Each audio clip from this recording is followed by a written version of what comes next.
Bem-vindos, senhoras e senhores, a mais um episódio do Venture Fellows Videocast. É um prazer estar aqui com vocês de novo. Dessa vez é um episódio muito especial, com convidados ilustríssimos. Eu mesmo e a minha convidada. Olá, Milton, tudo bem? Bem-vindo. Vocês já conhecem a Bia, que é minha co-host, minha sócia na Venture People. Hoje a gente vai falar com um tema muito legal. Todos os dias, tanto eu quanto a Beatriz, a gente recebe mensagens no LinkedIn pedindo orientação e ajuda sobre como ser bem-sucedido nas entrevistas para conseguir um trabalho numa startup. Então a gente fez um levantamento com 10 pontos que são fundamentais para você ter atenção e entender como que você pode sair bem numa entrevista numa startup, não é isso, Bia? É isso aí, o episódio de hoje está imperdível. A gente vai trazer aí 10 principais dicas para quem quer trabalhar em startup, então fica com a gente aí até o final.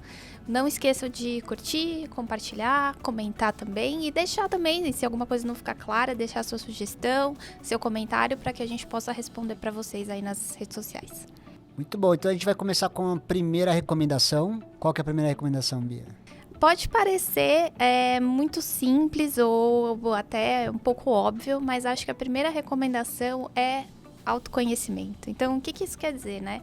Você fazer aquele exercício de pensar em qual é a sua missão, qual a sua visão e quais são os seus valores. Da mesma forma que as empresas possuem essas diretrizes, é muito importante que o profissional saiba também identificar quais são as suas fortalezas, quais são os seus pontos de melhoria e também fazer uma análise, né, de qual é o desafio que está fazendo mais sentido para ele naquele momento e se aquilo está em linha com o que ele está buscando para o longo prazo.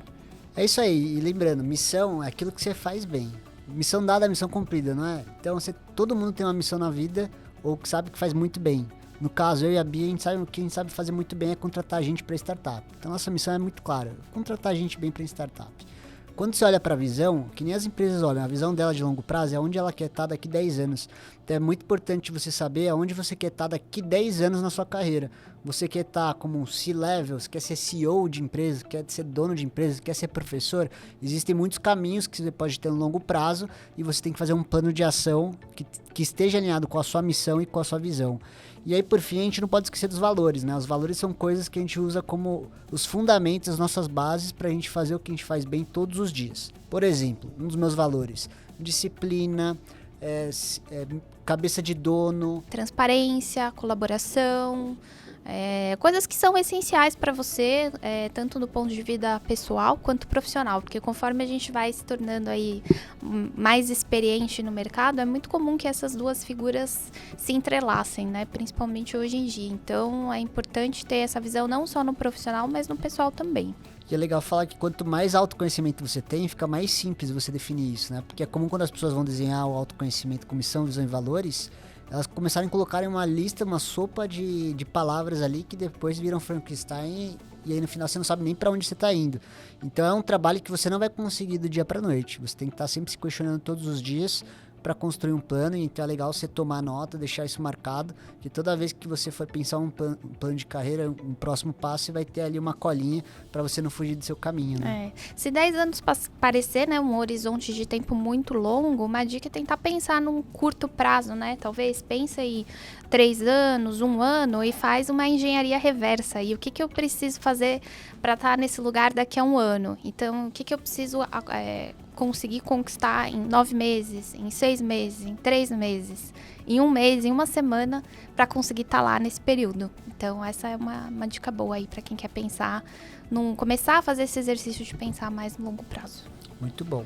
Vamos para a segunda dica? Bora para a segunda dica. Você falou de autoconhecimento e eu acho que vale complementar que uma vez que você tem o conhecimento de si mesmo, fica muito mais fácil definir para onde que você está mirando seu canhão, né? Para onde é que você vai tirar para poder ter um sucesso na sua vida profissional.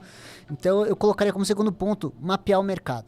Então, por exemplo, eu e você, a gente está envolvido intimamente com fintechs, né? Mais de 40% dos clientes da Venture People hoje são fintechs. Então, a gente tem a missão de entender o que está sendo tendência do mercado financeiro, o que os empreendedores de fintechs estão fazendo, quem são os formadores de opinião, quem que eles estão contratando, se o mercado está propício para surgimento de novas fintechs ou não. A gente tem que ter muito conhecimento profundo. Se a gente quisesse trabalhar em fintech, eu considero que a gente vai estar muito preparado, porque a gente tem muito acompanhamento do que acontece no dia a dia das startups para o segmento de fintech. E para quem quer trabalhar nesse segmento, é importante saber tudo o que está acontecendo. Então a gente fala de mapeamento de mercado. Isso passa também pelo entendimento dos concorrentes, né? Então, entender quais são as regras da competição ali, quem que está jogando nesse mercado, para você conseguir entender qual que é o posicionamento, se você tem uma empresa em mente, né? Como que ela se posiciona dentro desse contexto. Exato, tem que olhar as tendências de mercado e o crescimento do mercado, porque às vezes você tá, eu quero trabalhar em fintech, mas você vê que o fintech já passou o bonde, o mercado só tá caindo. Será que faz sentido mesmo você olhar para isso com o seu plano de longo prazo? É isso mesmo que você quer no mercado que só tá caindo e não tem perspectiva? Eu vou falar, por exemplo, da minha sensibilidade, né? O mercado de cigarro, de tabaco. A tendência aqui no Brasil, você vê as pessoas fumando cada vez menos, né? Eu vejo pouco as pessoas falando assim, poxa, quero trabalhar no segmento de mercado que tende a declinar, né? Talvez essa pessoa olhe para uma outra ótica, não para o tabaco, olhe para uma ótica de cigarros eletrônicos ou coisa do tipo. Para quem gosta, tá? Sem julgamentos. Só dando um exemplo. Acho que vale a gente ir para o terceiro ponto, né, Bia? Sim, é muito importante também não só entender o mercado, mas também quem são as pessoas que estão inseridas, né? Então, identificar quem são os principais formadores de opinião naquele contexto, quem são os líderes, e para você conseguir estabelecer, tentar estabelecer um diálogo e se aproximar aí dessas pessoas e do que eles estão pensando, para onde eles estão olhando nesse momento. Vamos dar exemplo nas fintechs? Se eu quisesse trabalhar numa fintech, como que eu faria para identificar os líderes, os formadores de opinião? Missão número 1, acompanhar as notícias. Vai no Google, coloca lá notícias sobre fintechs, coloca o site do Valor Econômico, de várias publicações. Começa a acompanhar o nome dos fundadores das startups, ou dos especialistas de mercado, ou até mesmo de professores que falam muito de fintech. Você saber o nome dessas pessoas é fundamental, porque você vai sentir que você faz parte desse ecossistema, você vai estar dentro dessa conversa. E aí outra forma que é legal de utilizar para saber quem é formador de opinião é o LinkedIn, né, que é a principal plataforma aí de relacionamento profissional. Então eu recomendo que vocês sempre estejam de olho. Às vezes até eu recomendo o Twitter, para quem é blogueiro de finanças, já deve acompanhar o Twitter, o FinTwitch que o pessoal fala. Lá tem muita coisa legal também para o segmento de finanças. E o Instagram, você acha que não faz sentido? Verdade, eu esqueci de falar do Instagram. O Instagram acho que é uma ótima ferramenta também para se conectar, se manter atualizado. Eu sigo várias publicações, por exemplo, Neofeed, Valor Econômico e publicações que toda hora estão soltando notícias, seja no Stories, seja no próprio feed. Então é uma maneira legal, né? Que você acaba acompanhando o mercado. Não é que você vai focado para ler notícia, mas você tá passando lá seu dedinho lá, vendo seus amigos, de repente você tá aprendendo com publicações importantes aí do mercado. Bom, o próximo ponto também não deixa de conversar com isso, né, Milton? Fica com um foco mais em eventos do setor, né? Então... Verdade. Se a gente quer trabalhar numa fintech, o que eu recomendo para esse profissional, né, que quer trabalhar em fintech? Participa de feiras.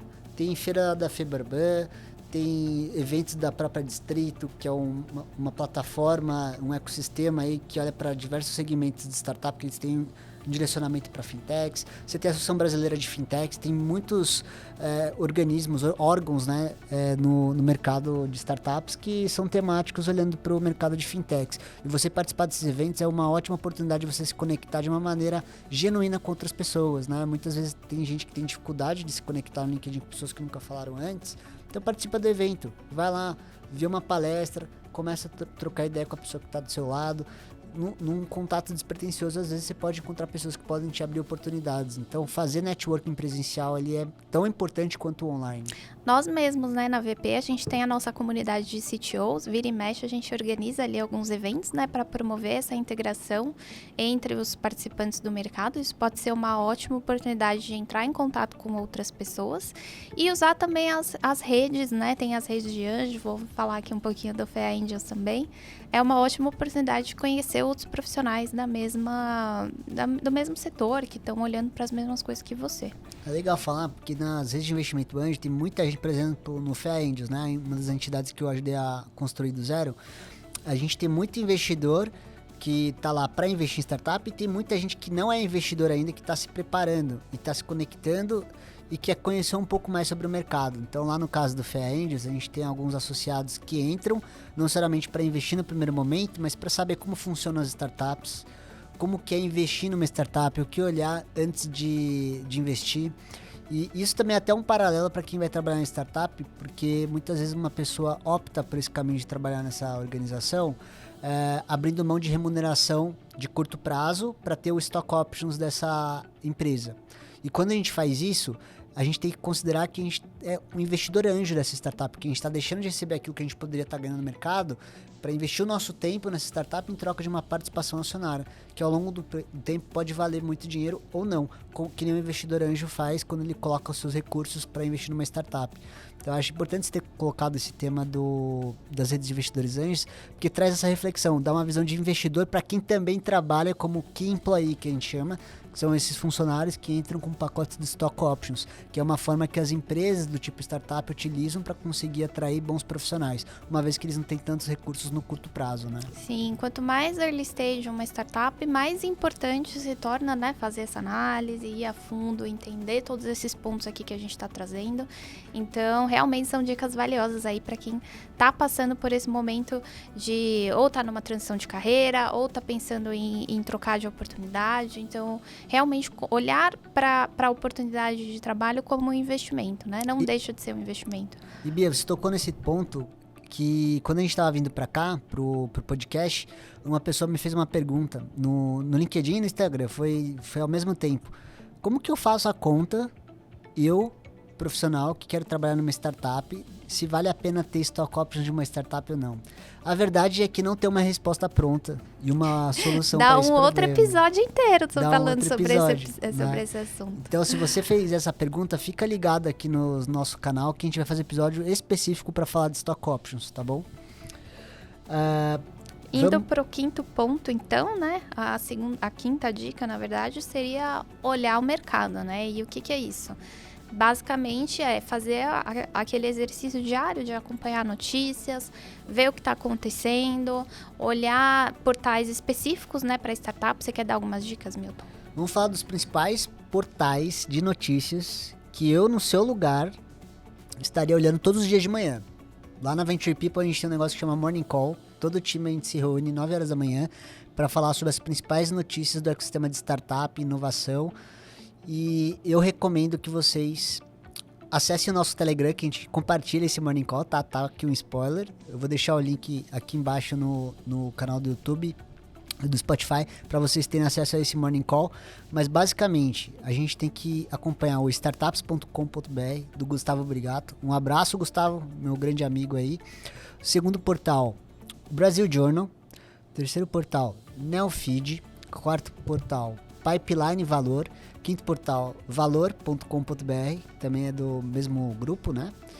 E acho que se você quiser ousar, você pode também olhar os portais gringos, né? Então, TechCrunch, New York Times, Financial Times, são portais gringos super relevantes, em que você vai e olha a abinha de startups, de tecnologia, que sempre tem muita inovação e muita coisa boa. E o legal de você olhar o portal gringo é que você tá vendo o que vai acontecer aqui no Brasil nos próximos anos, né? Eles estão sempre à frente de nós, tem muitas tecnologias que saem primeiro nesses portais e acabam sendo trazidas para o Brasil com o tempo, então é legal que você vai vendo o que pode ser que vai acontecer como tendência. Essa é uma dica muito grande que pouca gente se dá conta, que eu aprendi no mercado financeiro, na XP, inclusive. Outra dica legal é o Crunchbase, né? Muita gente não conhece, mas é uma ferramenta super interessante, onde você consegue ter acesso a muitos dados das startups. Então, às vezes tem até dados de contatos lá dentro, mas tem ano de fundação, tem o mercado. Em algumas startups ainda abrem informações de todas as rodadas de captação que foram feitas até hoje. Então, é uma ferramenta ali valiosa para quem está pensando em fazer startup. Eles permitem, até acho que é uma versão paga, mas você pode fazer alguns tipos de filtro. Então, por exemplo, se você quiser buscar startups, todas as startups que estão aqui na região de São Paulo, que olham para, sei lá, você falou em fintech, uma health tech, por exemplo, que tem até 50 funcionários, você consegue fazer todos esses filtros para identificar quais são essas empresas. Então, é uma ferramenta muito interessante para você olhar realmente a concorrência, né? E é legal você colocar esse ponto, porque também dá para identificar quem são os investidores dessa startup e o tamanho das rodadas, né? Então, ao mesmo tempo que você vai participar de uma entrevista numa startup, você também está entrevistando a startup. Então é bom você saber o que está acontecendo em específico naquele mercado, naquela startup, quem são os investidores. Os investidores, às vezes, eles dão boas pistas, né? Porque tem investidores de Venture Capital que tem mais de 10 anos. Se esse investidor de Venture Capital ele tem mais de 10 anos, naturalmente ele está sendo bem sucedido, senão não duraria tanto tempo, né? O mercado de Venture Capital tem uma dinâmica bastante arriscada e os bons investidores, eles duram bastante tempo. É um business de longo prazo, né? Você nunca investe em Venture Capital esperando retorno no curto prazo. Então, tem que ser... O tempo joga a favor, né, desses profissionais. Então, muito legal. E dado que você colocou esse ponto também, né, de avaliar o contexto específico da empresa, acho que vale a gente mencionar o Glassdoor também, que é, para quem não conhece, é uma ferramenta onde funcionários podem colocar ali informações sobre pontos positivos, pontos a observar sobre a sua experiência dentro de uma empresa, e ali você consegue capturar muitos elementos de cultura, né? Com certeza, o Glassdoor é fundamental, só tomem cuidado que existem algumas empresas que eles fazem um fake no Glassdoor, né? Então, às vezes elas não estão com uma nota tão boa, eles mandam os funcionários avaliarem com 5 estrelinhas e falar que é uma maravilha. Então, leiam os reviews, as avaliações do Glassdoor com muito cuidado, desenvolva um senso crítico. Na dúvida sobre a avaliação dessa startup no Glassdoor, a minha recomendação é que você aborde alguém que trabalhe naquela empresa no LinkedIn. Isso ninguém vai falar para você. Então aborda uma pessoa, fala, poxa, eu estou considerando trabalhar nessa empresa, eu queria ouvir um pouco da sua visão, como que é trabalhar nessa empresa. Pede um referral de algum amigo que conhece, trabalha na empresa que você está aplicando para uma vaga, porque isso vai te dar informações valiosíssimas e muitas vezes isso vai evitar com que você entre numa empresa que não esteja aderente aí com a sua cultura. Isso, no LinkedIn você consegue, muitas pessoas fazem a tag, né, da empresa onde elas trabalham, então você consegue considerar, procurar os empregados. E uma outra dica muito boa, você consegue ver as suas conexões de segundo nível. Então, por exemplo, vamos supor que eu estou com uma startup em mente, só que eu não conheço ninguém lá.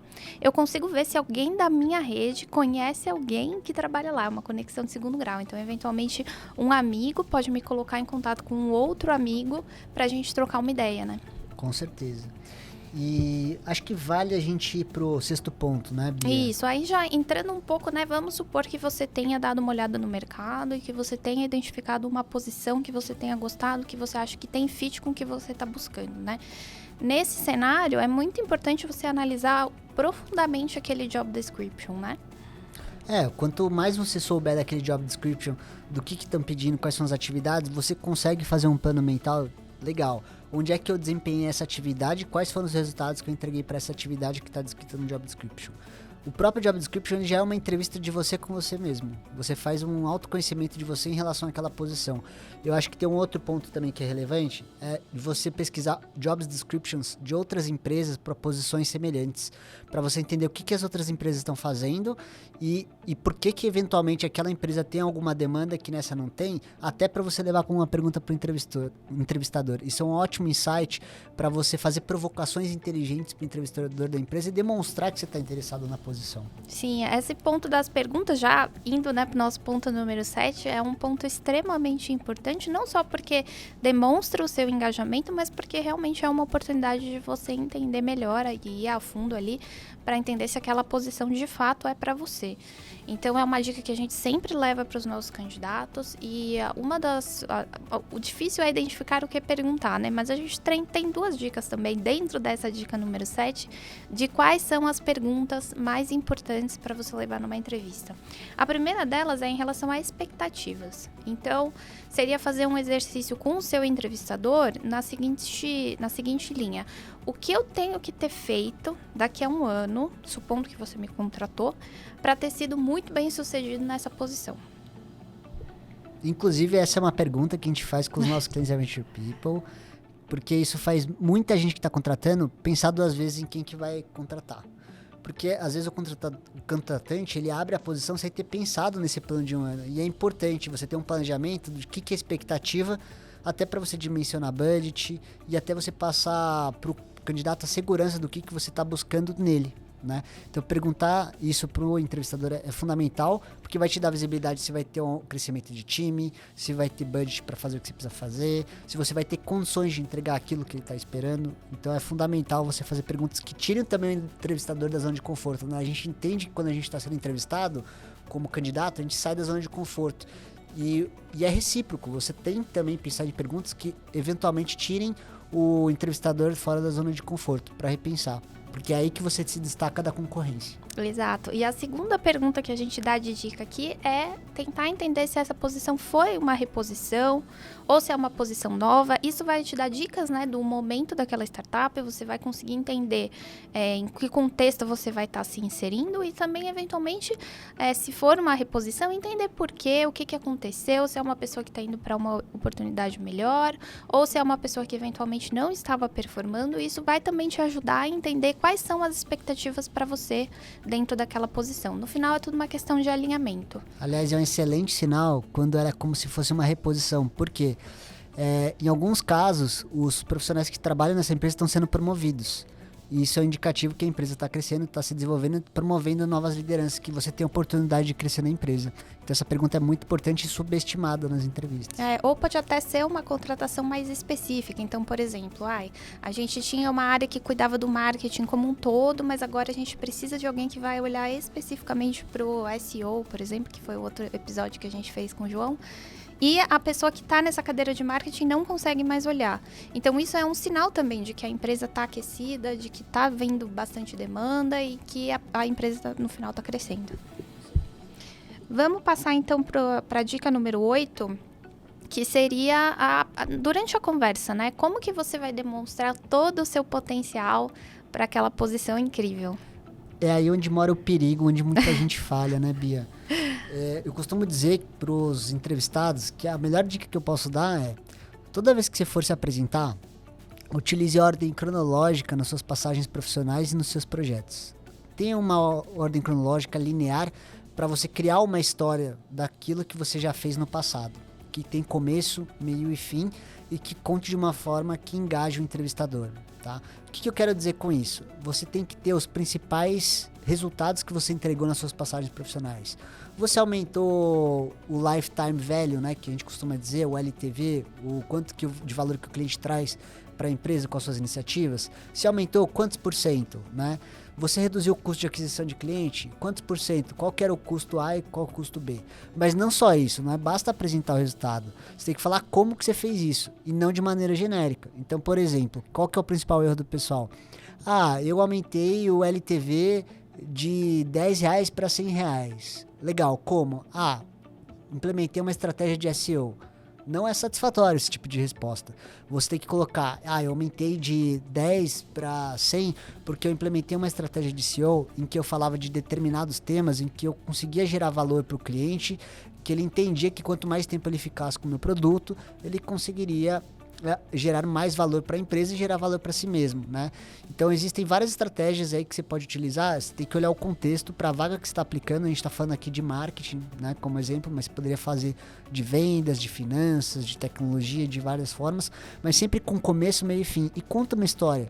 Vou dar um exemplo. Lá no Gympass, eu estava lá com um produto que hoje não existe mais, chamado Studio Pass. Eu entrei, a empresa não existia e eu saí quando a empresa estava faturando mais de 7 dígitos, né? Esse foi um principal case, mas como que eu fiz lá? Poxa, eu fiz diversas iniciativas de marketing. Eu usei influenciadores, usei a influenciadora X que me deu retorno Y, identifiquei que ela estava alinhada com a persona dos meus clientes. Esse nível de detalhamento vai impressionar o entrevistador e sim, vai colocar você num outro patamar. Em outras palavras, né, para ter certeza de que ficou bem claro, quando o entrevistador te faz a pergunta, conte sobre você, quais foram as suas principais entregas, ele não espera que você descreva atividades, não espera que você descreva uma rotina. Foque nos resultados e nos impactos que isso trouxe para o negócio, sempre de forma cronológica e, como o Milton colocou, sempre colocando como você conseguiu chegar lá. Conte uma história, né? Conte uma história, é isso aí. Então, indo para o nosso ponto número 9, passada, né, essa primeira entrevista, esse primeiro contato com a empresa, o próximo ponto seria realmente pedir um feedback. Com certeza. Eu acho que pedir feedback é tão importante quanto a própria entrevista. Porque, primeiro, que isso demonstra que você está interessado na posição. Segundo, se você não for aprovado, você vai receber insumos que você pode aceitar ou não. Tem feedback que muita gente entende que não faz sentido. É ok, é uma escolha sua você ouvir ou não o feedback, mas a maioria dos feedbacks, eles têm um pouquinho de verdade, vale para você refletir e até ir para o ponto 1 do autoconhecimento, para você evoluir na sua carreira. E aí tem o gancho que eu falo, né? Porque quando você for fazer o feedback, é agradecer a entrevista, gostaria de pedir feedback e colocar à disposição o que é um referral, né, Bia? O que é o referral? Nada mais é do que alguém que trabalhou com você em alguma empresa anterior, seja como um líder, um par ou um liderado, e é aquela pessoa que vai conseguir contar um pouquinho sobre a experiência dela com você. Então, não é tão comum, a gente vê muito, né, no mercado isso acontecer, tem algumas pessoas que ainda estranham, mas é uma etapa muito natural do processo, e entendam isso como muito positivo, porque se você chegou a fazer um reference check, é porque você geralmente vai estar muito bem cotado para aquela posição, né, as empresas não fazem reference check na primeira etapa, então uma sinalização positiva da empresa, de que eles gostaram do seu perfil, que eles querem te conhecer melhor, então não se sintam de forma alguma intimidados por esse processo, e é um processo também que ele está muito ancorado na confidencialidade, né? Então é muito natural isso, a gente sempre que faz o reference check, a gente deixa isso muito claro, tanto para os candidatos como também para as pessoas com quem a gente conversa, que aquela conversa não pode sair dali, né? É confidencial, então a gente já passou por questionamentos desse tipo, então eu acho importante deixar isso claro para todo mundo. E aí, a proatividade de você oferecer alguém como referência é algo que vai te colocar em outro patamar também, porque a gente faz entrevista com muita recorrência e poucos candidatos falam assim, olha, by the way, se você quiser falar com o meu ex-líder, pode falar, tá aqui o contato que ele vai recomendar, ele sabe do meu valor. Isso é muito legal, porque dá aquele senso de segurança do profissional do que ele está fazendo, que ele quer aplicar para aquela vaga e que tem alguém que tem a chancela para validar que realmente esse profissional é competente. Então, você ter essas pessoas de apoio e dar como referral é muito legal. Em alguns casos, as pessoas colocam isso até no currículo, tá? Eu acho isso até bem interessante, bem bacana. Muito bom. Vamos para a 10ª dica, então, para fechar com chave de ouro, que nada mais é do que o uso do LinkedIn, né? Então, usem ativamente as pessoas com quem vocês se conectarem durante a entrevista, durante o processo, adicionem. Como o Milton falou, às vezes aquela posição pode não ser a ideal para você naquele momento, pode ser que tenha outros candidatos, mas quem sabe no futuro. Com certeza. O LinkedIn ele é fundamental, então todas as pessoas que você conversa durante o longo do processo, adicione e manda uma mensagem. Poxa, Bia, adorei conhecer você na entrevista, me coloco à disposição, queria ter aqui você na minha rede de relacionamento e se eu puder colaborar com você, estou à disposição. Isso é muito legal. Ele é simples, é um ato pequeno, mas demonstra empatia e vontade de fazer parte dessa organização. Espero que essas 10 dicas tenham agradado vocês, que possa ajudar num próximo desafio profissional. Tem muito mais coisa do que isso. Se você quiser um aprofundamento para estudar um pouco do seu perfil, eu e a Bia, a gente tem uma mentoria, a gente vai deixar o link aqui embaixo para vocês participarem, para ajudar vocês a se prepararem da melhor forma para um próximo processo seletivo, tá bom? É isso aí, contem com a gente espera ter contribuído aí para as entrevistas e para os desafios profissionais. A gente fica à disposição de vocês para ajudá-los de forma mais profunda e individualizada na nossa mentoria, onde a gente consegue fazer uma análise de currículo, consegue ajudar, né, nessa etapa de mapeamento de mercado, também fornecer feedback e instruções individualizadas para cada etapa do processo. E fica só um último chamado. Se você está precisando de ajuda para contratar gente para sua empresa, se for o seu caso, a Venture People está à disposição. A gente está ajudando diversas empresas aqui. A gente já chegou num pico de 60% dos nossos clientes serem fintechs. Isso é um recorde, né? Mas a gente atende todo tipo de startup. A gente tem muito conhecimento para entregar uma shortlist de 3 a 5 candidatos em até 7 dias úteis. Tá bom, pessoal? Fica aí o call to action. O site está aqui na nossa descrição do YouTube, no Spotify. E a gente vai ter o maior prazer de conversar com vocês. É isso aí, pessoal. Muito obrigada a todos que acompanharam até o final e até mais. Tchau, tchau. Tchau.